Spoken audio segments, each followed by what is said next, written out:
Dear friends, today we discuss 7th class English B reading It's a Change అనేటువంటి ఒక పోయంని now we are going to discuss. ఇప్పుడు discuss చేస్తున్నాం. So it was written by this poem is written by Emma Gori. So దీంట్లో a small girl child. So I think her age was below 10 years. Below 10 years ఉన్నటువంటి ఒక పాప so she says the world is in decay. ఈ ప్రపంచం వినాశనమైనటువంటి స్థితిలో ఉన్నది. వినాశనం కాబోతుంది. It is going to be destruct destruction. ఇది నాశనం అయ్యేటువంటి స్థితిలో ఉన్నది. So who is the responsible for this destruction?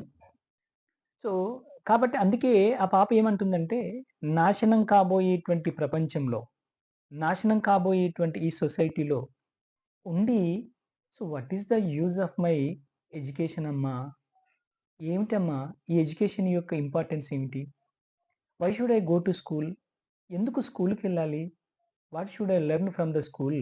Because the society or the world is going to destroy or destruction. ఇది మొత్తం ప్రపంచమే వినాశనం అయ్యేటువంటి స్థితిలో ఉన్నప్పుడు అమ్మా, నేను స్కూల్‌కి వెళ్ళి మాత్రం ఏం నేర్చుకోవాలి? ఎందుకోసం నేర్చుకోవాలి? ఈ స్కూల్‌లో నాకు నేర్పించేటువంటి వ్యక్తులందరూ గూడా, ఈ సమాజం అంతా కూడా they are the responsible for this destruction. Then what should I learn? అందుకే నేను ఏం నేర్చుకోవాలి? అంటూ ఈ పాప తన యొక్క actually she was under 10 years old girl కాబట్టి I think she did not have the civic knowledge. ఆమెకి లోక జ్ఞానం సరిగా ఉండనటువంటి ఆ పాప, నేనెందుకు స్కూల్‌కెళ్ళాలి అనేటువంటి మాటను తన తల్లితో చెప్తూ అంటుందన్నమాట. ఏమని చూడండి ఒకసారి. ద ఫస్ట్ 2 లైన్స్ చూడండి ఒకసారి. Mom, I don't want to go to school today cause that means because I feel our world is in decay. That's why mummy the world is in decay. ప్రపంచం అంతా కూడా నాశనమయ్యే స్థితిలో ఉన్నప్పుడు so I don't want to go to school today. ఇవాళ నేను స్కూల్‌కెళ్ళను. Because ఈ ప్రపంచమే నాశనం అయిపోయినప్పుడు what is the use with my education? నా ఎడ్యుకేషన్ మూలంగా వచ్చేటువంటి లాభం ఏంటమ్మా? అందుకే ఈరోజు నేను స్కూల్‌కెళ్ళను. You know mummy who is the responsible for this destruction? ఈ డిస్ట్రక్షన్‌కి కారణం ఎవరో తెలుసమ్మా? The first one is next 2 lines చూడండి ఒకసారి. I feel my teachers are part of this plot. I am the only one who sees through the rat. Mummy, actually the first persons for this destruction, for this decay, I think my teachers. My teachers are also a part in this decay, in this destruction, in this degeneration. చూడండి ఎంత civic knowledge లేనటువంటి పాప, మా టీచర్లే మాకు బోధించేటువంటి టీచర్లే, బల్లె పాఠాలు చెప్పేటువంటి టీచర్సే they are the main cause. They are the responsible for this destruction అంటుంది. ఎలా? ఎలా ఒక టీచరు ఈ సమాజానికి, ఈ ప్రపంచానికి జరగబోయేటువంటి డిస్ట్రక్షన్‌లో పార్ట్ అవుతాడు. బట్ ఆమె చిన్న పాప కాబట్టి అవునండి. ఏమి అర్థం చేసుకోలేనటువంటి స్థితిలో ఉండేటువంటి పాప కాబట్టి ఎందుకన్నదో మనకు చివరికి తెలుస్తుంది. ఎందుకు teachers are the responsible for this destruction అని చెప్పేసి అన్నదో, ఎందుకు actually she does not go to school కారణం ఏమిటో so we will learn at the end of the poem. ఈ పోయెమ్‌కి చివరిలో మనకు తెలిసిపోతది. బట్ ఇప్పుడు అంటుంది, my teachers are the responsible for this destruction. I am only the person, I am only the first person to see through the plot or the rot. అమ్మ, rot mean decay. ఈ నాశనాన్ని కనుక్కున్నటువంటి the first person I am only. నేను మాత్రమే అమ్మ. ఎందుకంటే ఇప్పటి వరకు ఎవరు అనలే. కానీ నేను మాత్రమే మొట్టమొదటిసారిగా తెలుసుకున్నాను. ఏమిటో తెలుసా? మా టీచర్లే ఈ సమాజ నాశనం కావడానికి మెయిన్ కారణం. అమ్మ యూ సీ ఇంకా చెప్తుంది. టీచర్ల తర్వాత next she sees the scientists అంటుంది. ఎందుకో తెలుసా? Scientist are cloning pigs and sheep saying it's a change, a quantum change. Mummy you see the scientist are cloning the sheeps and the pigs. అమ్మ, సైంటిస్టులు కూడా they are the one of the responsible persons to decay of this world. ఈ ప్రపంచం decay కావడానికి, destroy కావడానికి, degenerate కావడానికి so, వీళ్ళే అమ్మ రెండో కారణం సైంటిస్ట్‌లు. ఎందుకో తెలుసా? They says they are cloning the sheeps and the pigs. అంత క్లోనింగ్ అంటే so, producing the exact copy of an animal. ఒక జంతువు ఎలా ఉందో అలానే తయారు చేసేటువంటి ఒక పద్ధతి. లాబొరేటరీలో కొన్ని సెల్స్‌ని తీసుకొని ఆ జంతువు యొక్క స్టెమ్ సెల్స్‌ని తీసుకొని ఎగ్జాక్ట్‌గా సేమ్ అదే జంతువును అంటే ఒక గొర్రె పిల్ల ఎలా ఉంటే అలాంటి గొర్రె పిల్లని, ఒక జంతువు ఒక పిగ్ ఎలా ఉంటే అలాంటి పిగ్‌ని తయారు చేసేటువంటి విధానాన్ని క్లోనింగ్ అంటాం. ఈ క్లోనింగ్ సిస్టమ్‌లో అంటే స్టెమ్ సెల్స్‌ని తీసుకొని లాబొరేటరీలో ఆయా జంతువులను పెంచి వాళ్ళు తయారు చేస్తూ ఉంటారు. That is nothing but is a cloning. దాన్నే మనం క్లోనింగ్ అంటాం. సో, ఈ సైంటిస్ట్‌లు అంటున్నారమ్మా they are cloning the pigs and sheep. వాళ్ళు వాటిని క్లోనింగ్ చేస్తూ వాళ్ళేమంటున్నారో తెలుసా అమ్మా? It is a change, a quantum change.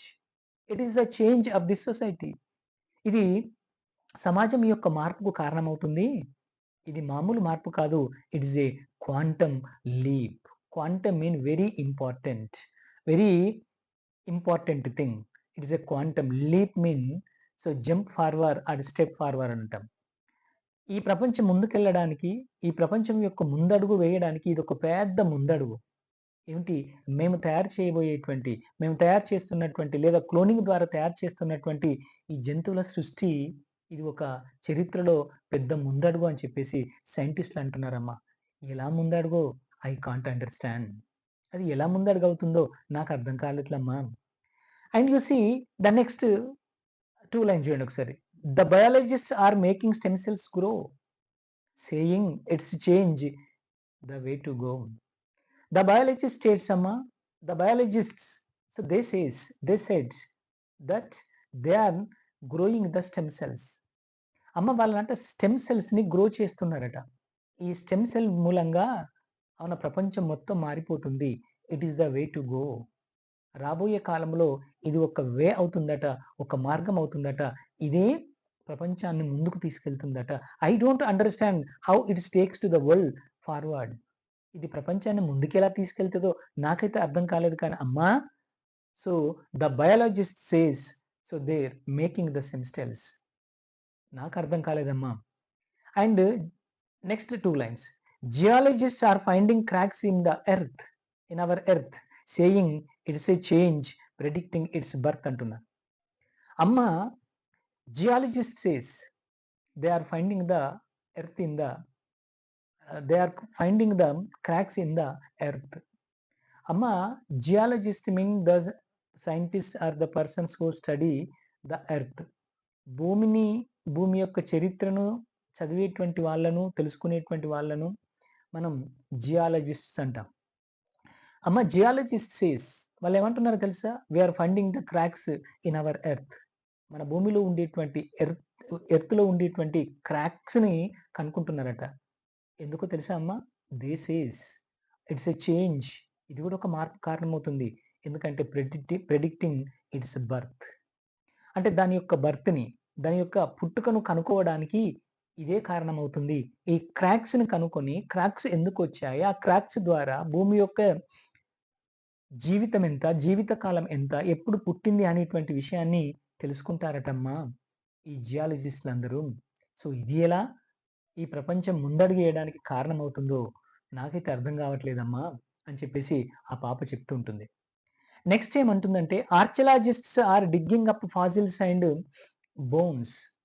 అమ్మ యూ సీ ద ఆర్కియాలజిస్ట్స్.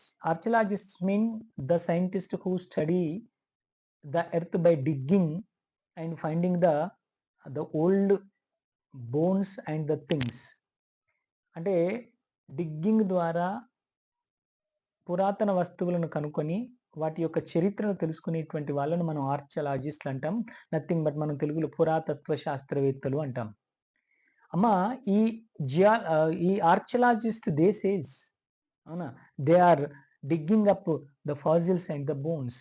ఆ ఫాసిల్స్‌ని అవునా? ఆ బోన్స్‌ని వీళ్ళందరూ ఆ పాత కాలంలో కూరుకుపోయినటువంటి పాత కాలంలో భూమిలో పాతబడినటువంటి ఆ బోన్స్ గావచ్చు, ఆ వస్తువులన్నీ కూడా so fossils mean all those the past things. All those things they become very hard like a stones. రాళ్ళలాగా గడ్డ కట్టుకపోయి ఉండేటువంటి వాటిని మనం ఫాసిల్స్ అంటాం. ఇవన్నీ పురాతన కాలంలో ఎప్పుడో భూమిలో పాతుకుపోయి, కూరుకుపోయి అవన్నీ గూడా భూమిలో వచ్చేటువంటి అంతర్గత మార్పులతోటి ఇవన్నీ గడ్డ కట్టుకుపోయి so make like a stones.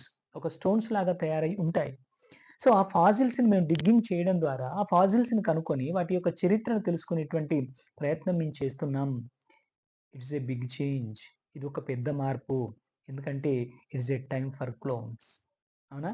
ఈ సమయంలో మనం క్లోన్ చేస్తూ అలాంటి వస్తువులు ఎప్పుడు పుట్టాయో, అలాంటి వస్తువులు ఏ కాలంలో తయారయ్యాయో, అలాంటి వస్తువులను మళ్ళీ మనం క్లోన్ చేయడానికి అవకాశం ఉంటుంది. కాబట్టి మేము ఆ ప్రయత్నం చేస్తున్నామని చెప్పేసి ఆర్కియాలజిస్ట్‌లు చెప్తున్నారమ్మా. అమ్మ వీళ్ళందరూ ఇన్నిన్ని ఇన్వెన్షన్ చేస్తూ ఇవన్నీ చెప్తున్నారు కదా! ఇది నిజంగా ఒక రకంగా చెప్పాలంటే నాకు బాధ అనిపిస్తుందమ్మా. ఎందుకో తెలుసా? Yes. Scientists are causing me great concern, great worry. All those scientists, you take the teachers, take the scientist, you take the biologist, you take the geologist, you take the archaeologist, and you take anybody and who says that they are fighting or they are trying to make the world fast. అవునా? ప్రపంచాన్ని ముందుకు తీసుకుపోవడం కోసం ఎవరెవరైతే ప్రయత్నం చేస్తున్నారో అని చెప్పేసి అంటున్నారో వాళ్ళందరమ్మా actually they are causing me great concern. They are causing us. They are causing the new generation great concern. Concern mean here బాధ, వర్రీ. అమ్మ వీళ్ళంతా చేసే ప్రయత్నాల వల్ల నిజంగా మా జనరేషన్‌ని, మాలాంటి వాళ్ళను, మాలాంటి చదువుకునేటువంటి విద్యార్థులను చాలా ఇబ్బందుల పాలు చేస్తున్నారమ్మా. చాలా బాధ పెడుతున్నారమ్మా. ఎందుకో తెలుసా? Giving us kids too much to learn. అమ్మ వీళ్ళంతా తయారు చేసినవి, వీళ్ళంతా చే చే చేసేటువంటి పనులన్నీ కూడా now we have to learn them. ఇవన్నీ మేము చదవాలిప్పుడు. మేము నేర్చుకోవాలి. మేము బై హార్ట్ జేయాలి. ఎవరెవరో ఏయేయో విషయాలు కనుక్కుంటే మాకేం సంబంధమమ్మా? వీళ్ళందరూ కొత్త కొత్త విషయాలు తయారు చేస్తున్నాం. ఇంకా కనుక్కుంటున్నాం, ఇంకా కనుక్కుంటున్నాం అంటూ ఎవరి కోసమమ్మా? ఇప్పుడు మేము బడికెళితే ఎవరెవరు ఏమేమి కనుక్కున్నారో అవన్నీ మేము బై హార్ట్ జేయాలి. అవన్నీ మేము నేర్చుకోవాలి. ఇది మాకు అవసరమా అమ్మా? That's why I don't want to go to school. ఇవన్నీ నేర్చుకోవాలి. ఎవరి కోసం అమ్మా వీళ్ళంతా కనుక్కుంటున్నారు ఇవన్నీ? కాబట్టి ఇవన్నీ మాకేం అవసరం లేదమ్మా. ఇవన్నీ చదవాలంటే మా వల్ల కావట్లేదు. That's why I don't want to go to school. అందుకే నేను స్కూల్‌కి వెళ్ళలేను. నేను వెళ్ళను. ఎందుకంటే వీళ్ళ మూలంగా ఈ ప్రపంచమే నాశనం అయిపోతుంది. అమ్మా మేము బడికెళ్ళి మేము చదువుకోకపోతే where is the future generation? Where is the future of this country? Future generation ఎక్కడుంటుంది? ఈ సమాజం యొక్క, ఈ ప్రపంచం యొక్క లేదా ఈ దేశం యొక్క ఫ్యూచర్ ఎక్కడుంటుందమ్మా? మమ్మల్ని ఇబ్బంది పెడుతూ రకరకాల వస్తువులను కనుక్కొని వాటిని మమ్మల్ని నేర్చుకోమని చెప్తే ఎలా ఉంటుందమ్మా? మేము ఎలా నేర్చుకుంటాం? That's why I don't want go to school. అంటే పాపం చిన్న పిల్ల కాబట్టి చూసారా? చిన్న పిల్లల యొక్క మనస్తత్వం ఇలానే ఉంటుంది. ఏమైనంటే మాకేం సంబంధం లేదు, మాకేం తెలీదన్నట్టుగా మాట్లాడుతుంటారు. కానీ స్కూలుకొచ్చి వాస్తవంగా నేర్చుకునేదంతా మన భవిష్యత్తు కోసమే తప్ప, ఇబ్బంది పెట్టడానికి కాదు. Because she was a 10 years old girl. She doesn't knows anything. So, కాబట్టి ఆమె అలా అంటూ ఉంటుంది. బట్ చేంజ్ అనేది అవసరమే. ఏ వ్యక్తి అయినా గూడా చేంజ్ అవుతేనే భవిష్యత్తులో ఎదుగుదలకి కారణభూతం అవుతారు కాబట్టి, ప్రతి ఒక్కరు మార్పు చెందాలి. ఒక మంచి గుణాలను మనం అబ్జర్వ్ చేసుకొని, చెడు గుణాలను వదిలిపెడుతూ so, we have to change. మనం కూడా మారాల్సినటువంటి అవసరం ఉంటుంది. Okay children. Thank you very much.